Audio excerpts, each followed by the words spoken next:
sa inyo na, mga mahal naming kababayan.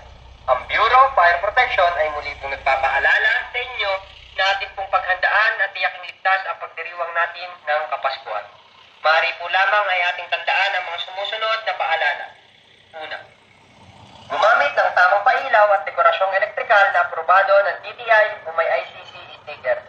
Pangalawa, huwag magsaksak sa mga wall outlet at extension cords na sobra sa kapasidad nito.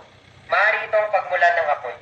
Pangatlo, huwag manigarilyo o maglagay ng kandila malapit sa Christmas tree, kurtina o mga dekorasyon.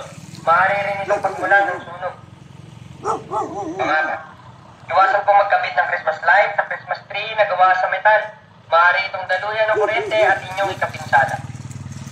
Panglima, patayin ang mga Christmas lights at iba pang dekorasyong elektrikal kapag matutulog o aalis ng bahay.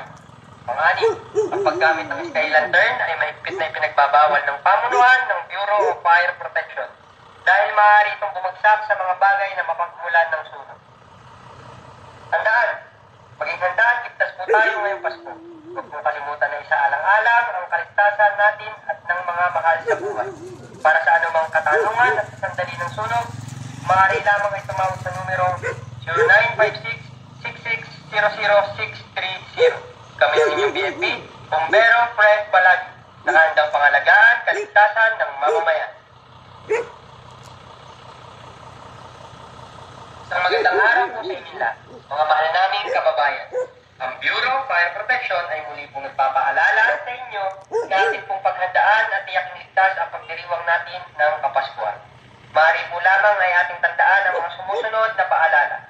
Una, gumamit ng tamang pailaw at dekorasyong elektrikal na aprobado ng DTI o may ICC sticker.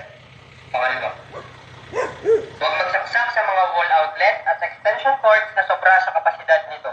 Maaari itong pagmulan ng apoy. Pangatlo, huwag manigarilyo o maglagay ng kandila malapit sa Christmas tree, kurtina o mga dekorasyon. Maaari rin itong pagmulan ng sunog. Pangapat, iwasan po magkabit ng Christmas light sa Christmas tree na gawa sa metal. Maaari itong daluyan ng kuryente at inyong ikapinsala. Panglima, patayin ang mga Christmas lights at iba pang dekorasyong elektrikal kapag matutulog o aalis ng bahay. Pang-anim, ang paggamit ng sky lantern ay mahigpit na ipinagbabawal ng pamunuan ng Bureau of Fire Protection dahil maaari itong bumagsak sa mga bagay na mapagmulan ng sunog. Tandaan, maging handa at ligtas po tayo ngayong Pasko. Huwag mong kalimutan na isaalang-alang ang kaligtasan natin at ng mga mahal sa buhay.